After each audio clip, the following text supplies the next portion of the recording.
Hello students, मैं शिल्पी Sharma BSc first year का topic control of micro organism का discussion लेकर आई हूँ। और ये एग्जामिनेशन पॉइंट ऑफ व्यू से बहुत ही इम्पॉर्टेंट है। अक्सर एग्ज़ाम में ये टॉपिक पूछा जाता है। So let's start. सबसे पहले कंट्रोल क्या कहलाता है? Control is the reduction in number and activity of total microbial flora at any particular plane और ऑब्जेक्ट। मतलब किसी भी पर्टिकुलर जगह पर माइक्रो ऑर्गेनिज्म का नंबर और उनकी एक्टिविटी का कम होना कंट्रोल कहलाता है। कंट्रोल क्यों आवश्यक है? Why it is important? इसके 3 पॉइंट्स हैं। First, to prevent transmission of disease and infection, किसी भी बीमारी और इन्फेक्शन को रोकने के लिए। Second, to prevent contamination. And third, to prevent the spoilage and deterioration of food, भोज्य पदार्थों के खराब होने से बचाने के लिए इनका कंट्रोल आवश्यक है। अब हाउ, ये कैसे किया जाता है? इसके 2 तरीके हैं, physical method and chemical method. तो इस वीडियो में हम फिजिकल मेथड के बारे में डिस्कस करेंगे। बिफोर डिस्कसिंग, कुछ इंपॉर्टेंट टर्म्स के बारे में हमें जानकारी होनी चाहिए जो कि इम्पॉर्टेंट है। फर्स्ट टर्म है sterilization. Sterilization is the process of destroying all forms of life by physical and chemical agent। मतलब complete removal of micro organism, किसी भी जगह से, किसी भी पदार्थ से जब कंप्लीट रिमूवल या पूरी तरह से माइक्रो ऑर्गेनिज्म का नाश हो जाता है, वो अवस्था स्टरलाइजेशन, वो प्रोसेस स्टरलाइजेशन कहलाती है। It refers to the complete absence, ये कंप्लीट एब्सेंस को शो करता है। And sterilization never be semi sterile और ऑलमोस्ट स्टेराइल। स्टरलाइजेशन को हम कभी भी सेमी स्टेराइल या ऑलमोस्ट स्टेराइल नहीं कह सकते, या तो ये स्टरलाइज्ड होता है या नॉन स्टरलाइज्ड होता है। The second term is disinfection. Disinfection means killing और removal of micro organism capable of causing infection. Means जो माइक्रो ऑर्गेनिज्म इन्फेक्शन कर सकते हैं उनको रिमूव करना या मारना डिसइंफेक्शन कहलाता है। पर डिसइंफेक्शन और स्टरलाइजेशन में फ़र्क यह है कि डिसइंफेक्शन केवल वेजिटेटिव फॉर्म्स को ही किल करता है, जबकि वह स्पोर्स और रेजिस्टेंट फॉर्म को रिमूव नहीं करता। A disinfectant is normally applied to inanimate objects। Disinfectant जो है वो हमेशा नॉन लिविंग ऑब्जेक्ट पर अप्लाई किया जाता है, जैसे floors, utensils, buildings, equipments and laundry etcetera. Now next term is antiseptic. Any substance which would prevent sepsis either by killing और बाय इनहिबिटिंग देयर ग्रोथ। मतलब ऐसा कोई भी पदार्थ जो कि सेप्सिस को रोकता है, या तो मारकर या फिर उसकी ग्रोथ को रोककर, वह एंटीसेप्टिक कहलाता है। और यह कोई भी लिविंग टिश्यू में बिना इंजुरी किए हुए अप्लाई किया जा सकता है। This is the antiseptic. जबकि डिसइंफेक्टेंट जो है वो लिविंग थिंग पर अप्लाई नहीं किया जा सकता, क्योंकि यह बहुत ज़्यादा हार्मफुल होता है। नेक्स्ट टर्म जो कि आजकल हम बहुत ज़्यादा सुन रहे हैं, that is sanitizer. Sanitizer is an agent that reduces the microbial population to safe levels। Means microbial population को एक सेफ लेवल तक मारना या कम करने का काम जो एजेंट करता है वो सैनिटाइज़र है।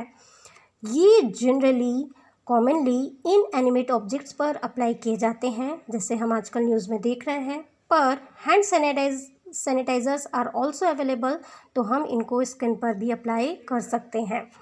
इसके बारे में डिटेल्ड हम केमिकल प्रोसेस में पढ़ेंगे। Now the physical methods. Physical method apply करने के लिए हमें 5 चीज़ों के बारे में पढ़ना है। पहला टेम्परेचर, दूसरा ऑस्मोटिक प्रेशर, तीसरा डेसिकेशन, चौथा रेडिएशन और 5वां फिल्ट्रेशन।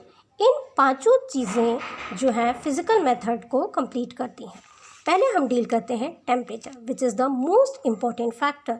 टेम्परेचर को हम 3 कैटेगरी में डिवाइड करते हैं, minimum, optimum and maximum.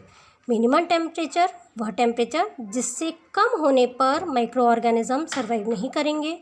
Optimum temperature जिसको सबसे अनुकूलतम कहते हैं, और maximum above which micro organism can't survive. Temperature का यूटिलाइजेशन हम दो कैटेगरी में करते हैं, high temperature and low temperature. High temperature is again divided into dry heat and moist heat. Dry heat मतलब सूखी हुई heat and moist heat is नमी वाली हीट। ड्राई हीट का सबसे बेस्ट एग्जाम्पल है हॉट एयर ओवन और moist heat का एग्जाम्पल है ऑटोक्लेव। ड्राई हीट का जो प्रिंसिपल है वह है destroy micro organism by oxidizing their chemical constituents. Means dry heat cell के अंदर जाकर केमिकल कॉन्स्टिट्यूएंट्स को ऑक्सीडाइज करती है, जबकि moist heat steam under pressure work करती है, जिसको हम साधारण भाषा में प्रेशर कुकर का एग्जाम्पल भी मान सकते हैं। ये kill micro organism by coagulating their proteins और एंजाइम्स। ये जो स्टीम है वो सेल के अंदर जाकर प्रोटीन्स और एंजाइम्स को, enzymes are after all proteins, उनको कोएगुलेट करती है और इन दिस वे उनको किल करती है। इसका बेस्ट एग्जाम्पल जब हम दोनों हीट का कंपेयर करते हैं तो मॉइस्ट हीट ज़्यादा रिलायबल है, ज़्यादा एफिशिएंट है। जैसे क्लोस्ट्रीडियम बोटुलिनम एक बैक्टीरिया है जो कि बोटुलिज्म कॉज करता है और बोटुलिज्म को साधारण भाषा में फूड पॉइजनिंग कहते हैं। जब इस बैक्टीरिया को हम दोनों मेथड से ट्रीट करते हैं तो मॉइस्ट हीट पर यह 120 डिग्री सेल्सियस पर हम 4 से 20 मिनट में यह किल हो जाता है, जबकि इसी टेम्परेचर पर ड्राई हीट में कि उसको ख़त्म होने के लिए 2 घंटे लगते हैं।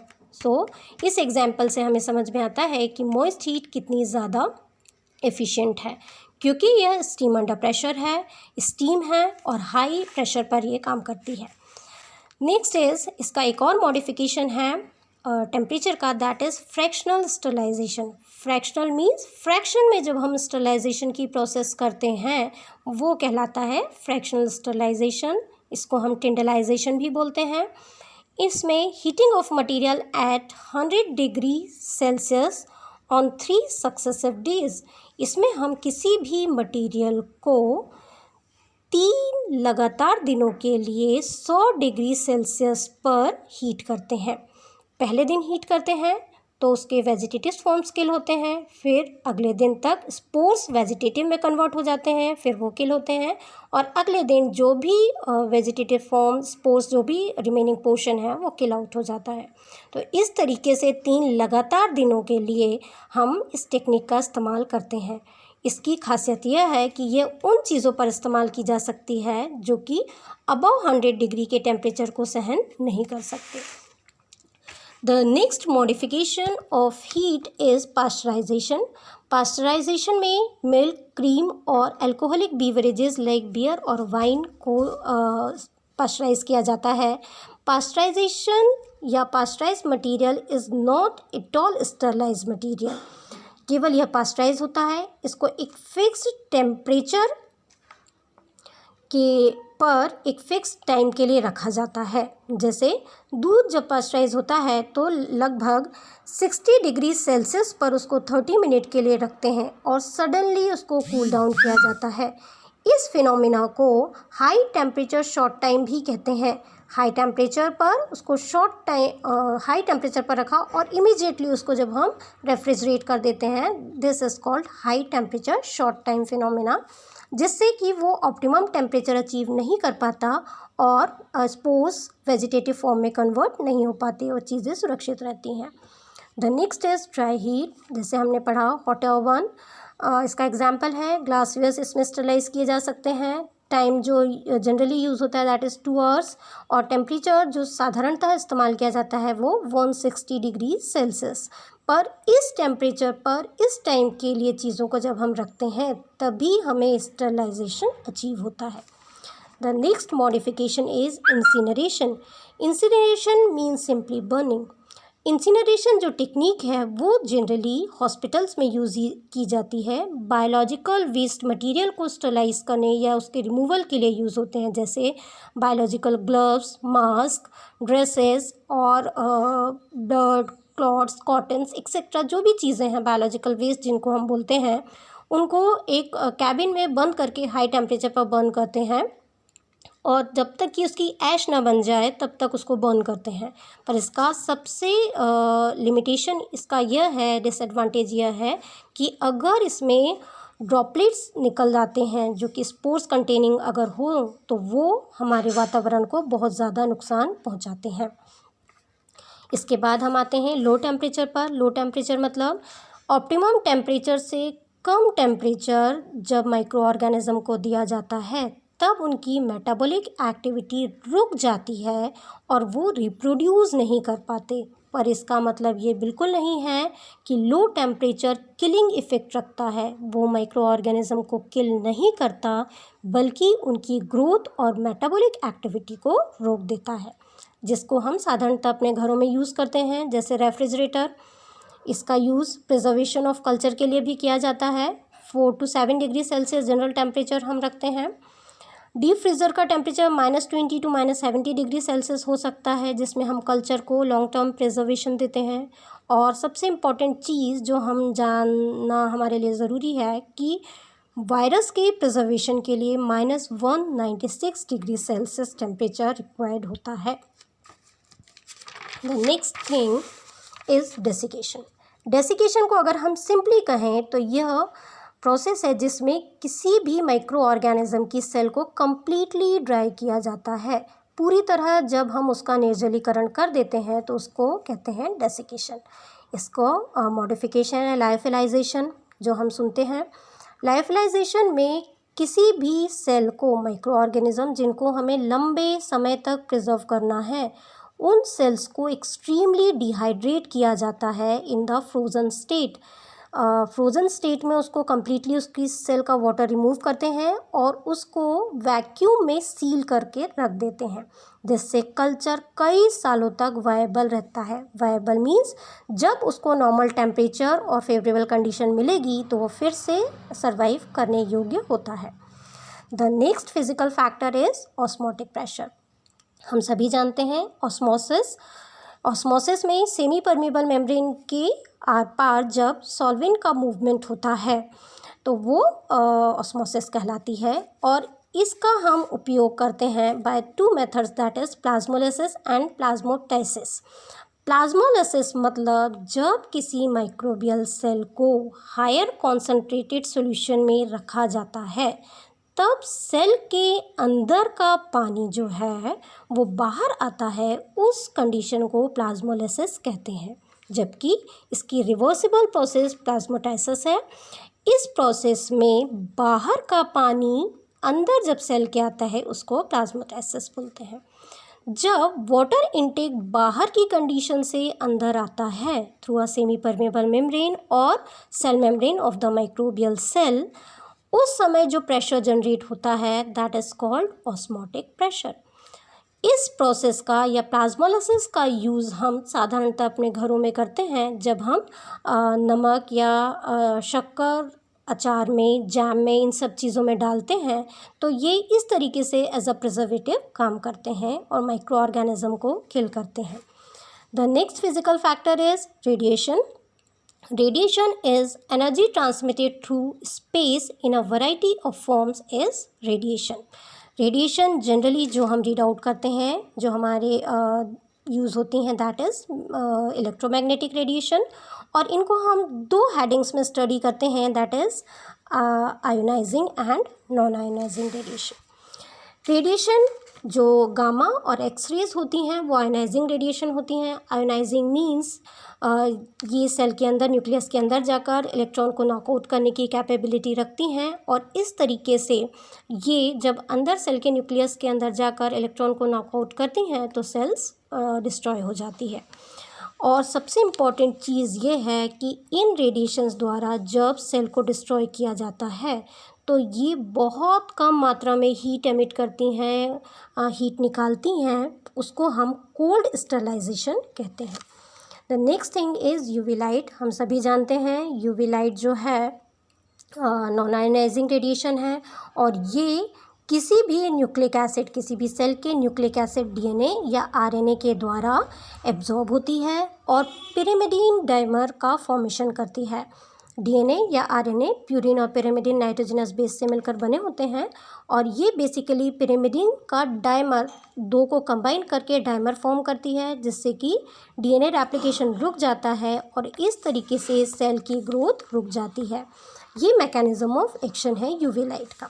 The next and the last but not at all least physical factor is filtration. Filtration हम सभी जानते हैं। ये टेक्निक एक्सटेंसिवली क्यों इस्तेमाल की जाती है? क्योंकि जब हम किसी भी केमिकल पर, किसी भी चीज़ पर हीट अप्लाई नहीं कर सकते जिससे हीट से नुकसान हो, उन सभी चीज़ों के लिए हमें फिल्ट्रेशन करना पड़ता है। जैसे कि एनिमल सीरम। एनिमल सीरम को अगर हम हाई टेम्परेचर देंगे या किसी चीज़ से स्टरलाइज करेंगे तो उसकी वो डिस्ट्रॉय हो जाएगा, वो यूज़फुल नहीं रहेगा। इसीलिए हमें फिल्ट्रेशन का यूज़ करना पड़ता है।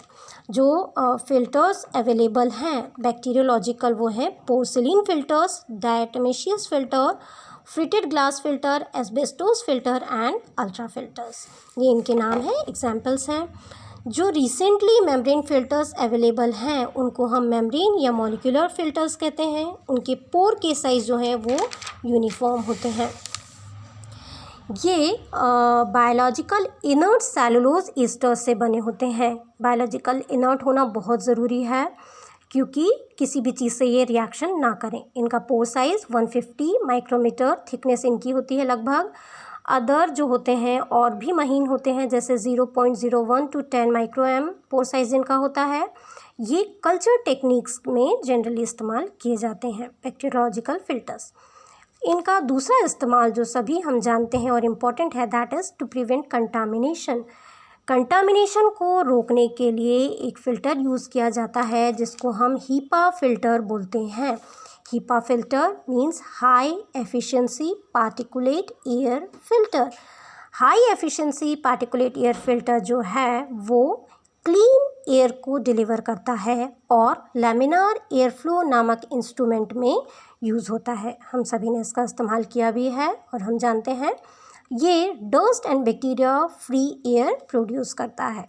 So here we have completed the physical factors and now let's summarize. हम समराइज करते हैं physical control of micro organism को। Control means to reduce their number and there are 5 factors: temperature, desiccation, osmotic pressure, radiation and filtration. So hope आप सभी को समझ में आया होगा ये टॉपिक, और रिवाइज कीजिए and go through it. Thank you so much.